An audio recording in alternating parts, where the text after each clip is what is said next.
उसको प्यास लगी है, वो अपनी मम्मी को ढूंढने जाएगा कि पुकारेगा? पुकारेगा।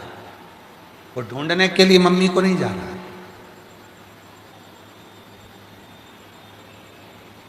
वो ढूंढने के लिए नहीं जा रहा है, वो केवल पुकार रहा है, वो केवल आवाज दे रहा है, वो केवल आवाज लगा रहा है, पुकार रहा है, ढूंढने के लिए नहीं गया।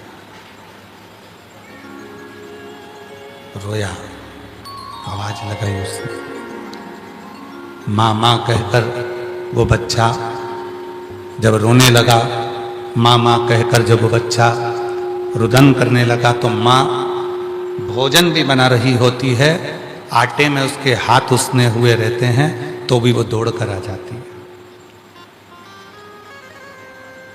माँ कपड़े धो रही है, तो भी वो माँ दौड़ कर आ जाती है। माँ झाड़ू लगा रही है, बच्चे ने पुकारा तो माँ दौड़ कर आ जाती है। बच्चा उस माँ को ढूंढने के लिए नहीं गया,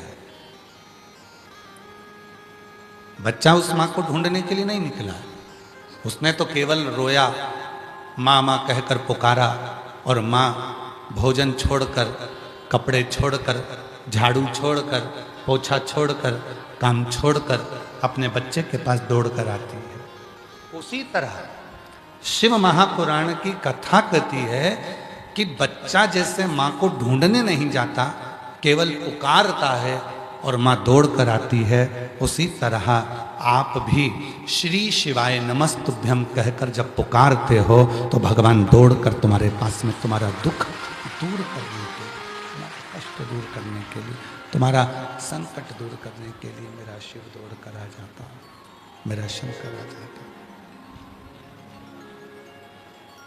मेरा शिव दौड़ कर आएगा, तुम्हारा वो दुख दूर करने के लिए, संकट दूर करने के लिए वो शिव दौड़ कर चले आता है। केवल पुकारना, केवल पुकारना, केवल पुकारना।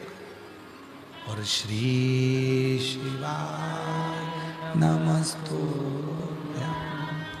श्री शिवाय नमस्तुभ्यं, श्री शिवाय नमस्तुभ्यं, श्री शिवाय नमस्तुभ्यं, श्री शिवाय नमस्तुभ्यं, श्री शिवाय नमस्तुभ्यं। हमें शिव को ढूंढने के लिए नहीं निकलना, हमें भगवान शंकर को ढूंढने के लिए नहीं निकलना, हमें शंकर भगवान को पुकारना है, हमें शिव को पुकारना है। आप पुकारो, शिव दौड़ कर आए।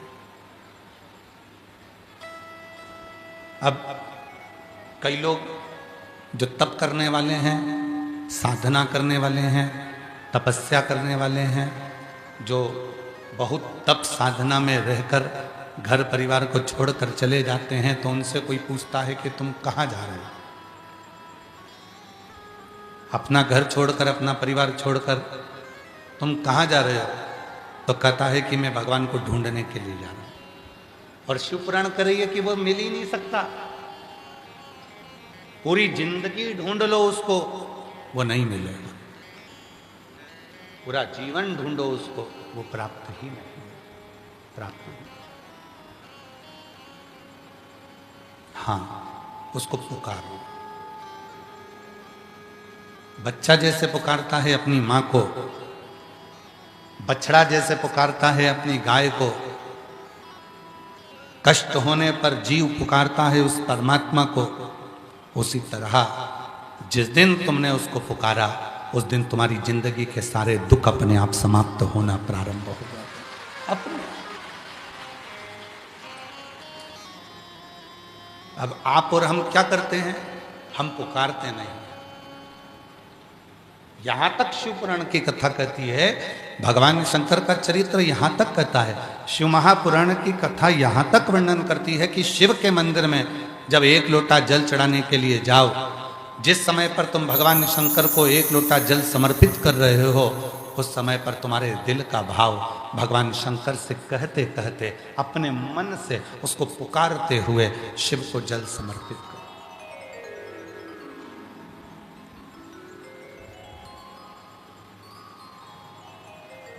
पुकारो उसे। हमने कई लोगों को देखा है, हाथ में माला रहती है, जपते रहते हैं, बिल्कुल जपने में लगे रहते हैं, हाथ में माला है और जप चल रहा है, चल रहे हैं, रोड पर भी चल रहे हैं, काम भी कर रहे हैं, सबसे मिलजुल भी रहे हैं और माला भी चल रही है। पर शिव महापुराण की कथा कहती है, शिव महापुराण की कथा कहती है, अगर आप बहुत चुप होकर मौन होकर माला को जप रहे हैं और जपते जपते जपते जपते कुछ देर बाद फिर आपका जो चित्त होता है, आपका जो मन होता है, वो मन, वो चित्त, वो वृत्ति, वो हृदय, वो जो पूर्व में कुछ हुआ होता है, पूर्व में कुछ भान हुआ होता है, पूर्व में जो कुछ क्रम हुआ होता है, वो मन, वो चित्त, वो वृत्ति वहाँ चली जाती है, वो मन वहाँ चले जाता है। तो वो मन राम नाम में, कृष्ण नाम में, शिव नाम में, वो मन परमात्मा के नाम में नहीं लग पाता, भटक रहा है। शिव महापुराण में एक बात बड़ी सुंदर कही है, सार्वजनिक रूप से अगर तप कर रहे हो तो मौन हो जाओ, चुप होकर तप करो, जप करो, साधना करो, शंभो शंभो, चुप होकर तप करो, साधना करो, भजन करो, स्मरण करो, मंत्र जाप करो, नाम जाप करो, नाम कीर्तन करो। पर जब तुम एकांत में बैठे हो, जब तुम एकांत में बैठकर जप कर रहे हो, उस समय तुम चुप मत रहो, उस समय तुम्हारे मुख से शब्द का गर्जना होना चाहिए, उस समय पर तुम्हारे मुख से भगवान के मंत्र निकलना चाहिए। इन श्रवण शक्ति में जाने के लिए, इन कानों में जाने के लिए वो शब्द अपने मुख से निकले, वो शब्द अपने मुख से निकले। और जब वो शब्द अपने मुख से निकलेंगे, वो शब्द जब अपने मुख से निकलेंगे तो हमारे ही अपने कानों में वो प्रवेश करेंगे, अपने कानों में जाए, प्रवेश करें।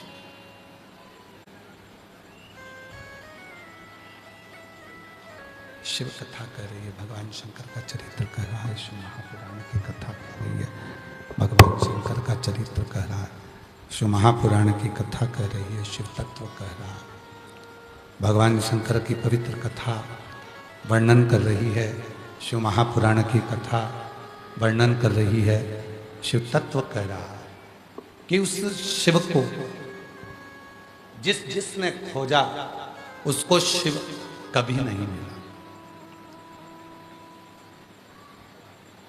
पर जिसने खोजना छोड़ दिया और जिसने पुकारना प्रारंभ करा उसको शिव मिल गए। कल कथा में क्या कहा था, जितने भी शिव भक्त शिव महापुराण की कथा को सुनने के लिए आए हैं वो यहाँ पर जब आए, आखिरी में जब आरती होती है, आरती होने के बाद जब वो यहाँ से जाएं तो आरती होने के बाद पृथ्वी को नमन कर कर, वहाँ की मिट्टी को स्पर्श कर कर अपने मन की बात बाबा भोलेनाथ से, अपने दिल की बात कहकर जाओ, मतलब उसको पुकार कर जाओ, उसको बोल कर जाओ।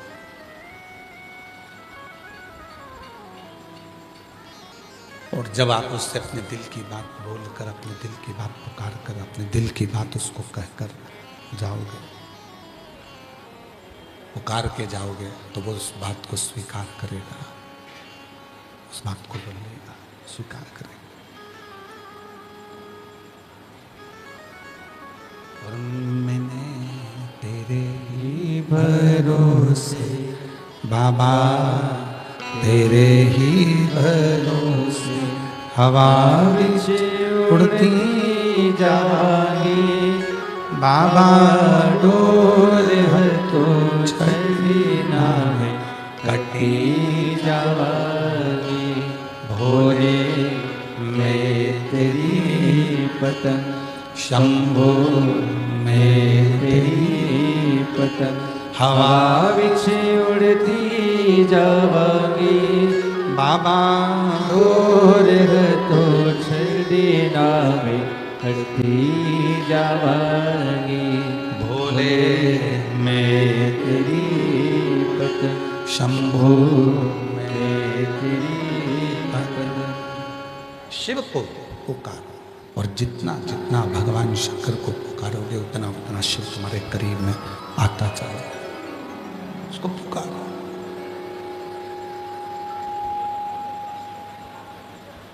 आए हो कथा में, बैठे हो भगवान शंकर की पवित्र कथा को श्रवण करने के लिए, शिव महापुराण की कथा को सुनने के लिए, भगवान शिव की कथा को श्रवण करने के लिए।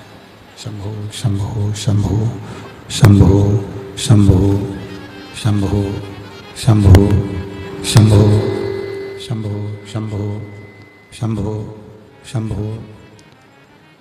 आप आए हैं भगवान शंकर की कथा को श्रवण करने के लिए, सुनने के लिए, तो केवल श्रवण नहीं करना है, उसको पुकारना है। जिस समय पर श्री शिवाय नमस्तुभ्यम का जप होता है, 5 बार व्यासपीठ भी श्री शिवाय नमस्तुभ्यम कहती है और आप भी भगवान शंकर का श्री शिवाय नमस्तुभ्यम के मंत्र को इस पंडाल में बैठकर जपते हो। उस समय पर आप शिव को अपने मन की बात कहते हो। उस समय पर आप भगवान शंकर को अपने दिल की बात कहते हो। शिव को पुकार कर अपने मन का भाव कहते हो, उसको अपने मन की बात सुनाते हो। अब कई लोग कहते हैं क्यों गुरुजी,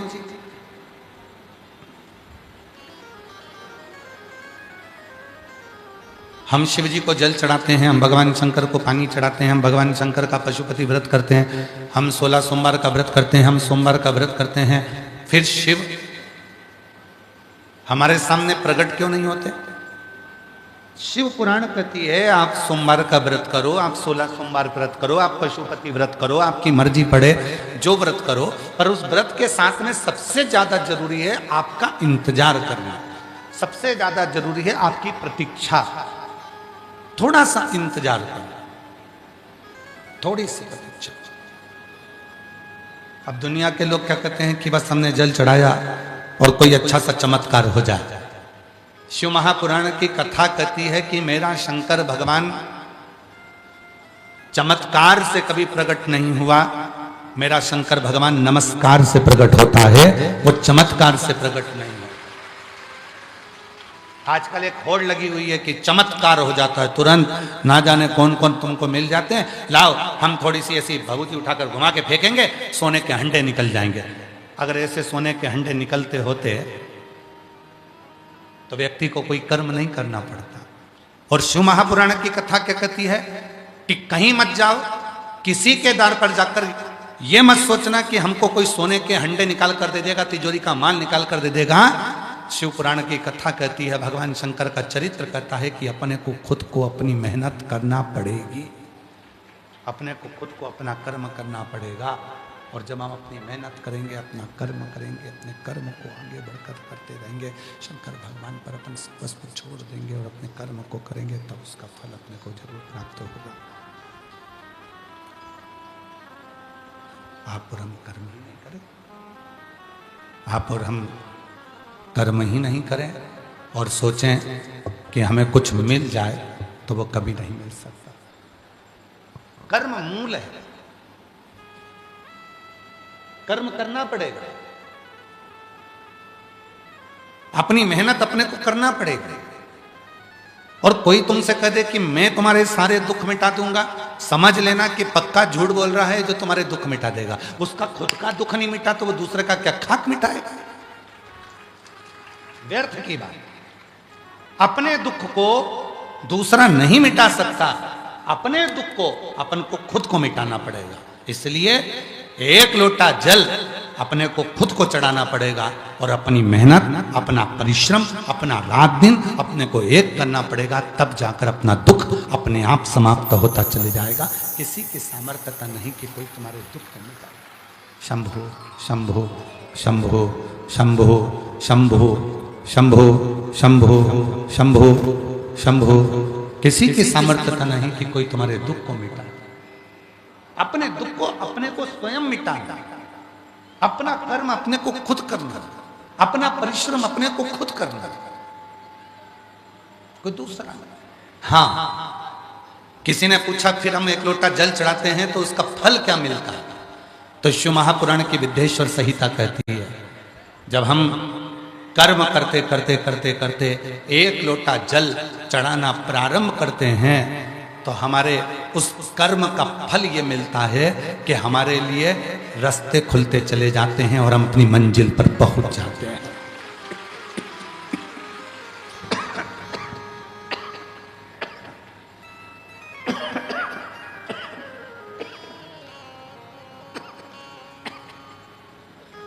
उस कर्म का फल ये मिलता है कि हम उसका मंजिल मिल जाते हैं। कर्म का फल ये मिलता है कि हम अपनी मंजिल तक पहुंच जाते हैं। कर्म करो और कर्म के करते करते एक लोटा जल भगवान शिव को समर्पित करते चलो। भगवान शंकर को एक लोटा जल समर्पित करते चलो, वो हमें मार्ग देगा, मंजिल तक पहुंचा देगा। देखिए, यहां बहुत सारी मेरी जीजियां बैठी हैं जिनकी मांग में सिंदूर भरा हुआ है। यहां बहुत सारी मेरी बहनें बैठी हुई हैं जिनके माथे पर बिंदी लगी हुई है। यहां बहुत सारी मेरी जीजियां बैठी हैं जिनके गले में मंगलसूत्र पड़ा है। मांग में सिंदूर, गले में मंगलसूत्र, माथे पर बिंदी, और वो मांग का सिंदूर, माथे की बिंदी, गले का मंगलसूत्र पहनकर वो मेरी जीजी अगर बाजार में चली जाती है, मार्ग में चली जाती है, तो किसी व्यक्ति की हिम्मत नहीं होती कि उसको निगाह उठाकर देख ले, क्योंकि उसको लगता है कि इसका पति है, इसका पति है, कहीं आसपास में इसका पति होगा, इसका पति इसके साथ आया होगा, वो आसपास में इसके साथ घूम रहा है।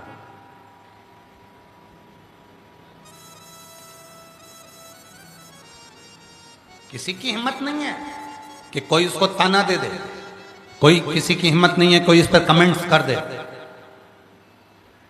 कोई उसको अपशब्द कह दे, कोई उसको ताना दे दे, कोई उसको कुछ शब्द कह दे। किसी की हिम्मत।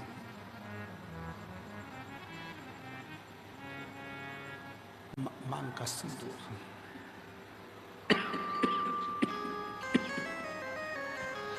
माथे की बिंदी, गले का मंगलसूत्र, गला पकड़ रहा है साउंड पूरा। शंभो शंभो, निकलेश जाके सेट करवाओ साउंड। शंभो शंभो। उसके मांग में सिंदूर भरा हुआ, उसके गले में मंगलसूत्र पड़ा हुआ, उसके माथे पर बिंदी लगी हुई है, उसके मस्तक पर बिंदी है, मंगलसूत्र है, मांग भरी है। किसी की हिम्मत नहीं है कि उस पर निगाह उठाकर अपशब्द कह दे, ताने दे दे, कोई कमेंट्स कर दे, कुछ बोल दे। ये किसी की हिम्मत नहीं, ये किसी की हिम्मत। सबको मालूम है शादीशुदा है, इसका पति यहीं कहीं पर घूम रहा होगा, इसका पति इसके साथ होगा, इसका पति यहीं कहीं पर। बस उसी तरह जैसे मांग में सिंदूर देखकर गले में मंगलसूत्र देखकर, माथे पर बिंदी देखकर कोई व्यक्ति निगाह उठाकर नहीं देखता, अपशब्द नहीं कहता। उसी तरह गले में रुद्राक्ष देखकर, मस्तक पर भस्म देखकर और भगवान शंकर का जल अपने मुख में पड़ने पर यमराज की भी हिम्मत नहीं होती कि वो हमको निगाह उठाए।